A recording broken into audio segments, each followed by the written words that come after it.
So that's how I cut this off already. So this is the converter I'm using, taking 6 volt from this ACC wire, which is red from aftermarket head unit. So that red is going to this black one here. Then this is ground negative to this shielded wire, or orange shield wire. And here I will connect the RCA positive here to red one, and the negative to this white one. To get the reverse trigger, if you see this 28 pin connector here,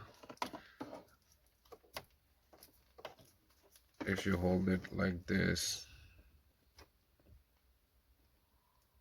from this side, this second one here, so this second blue wire is the reverse trigger to provide to head unit.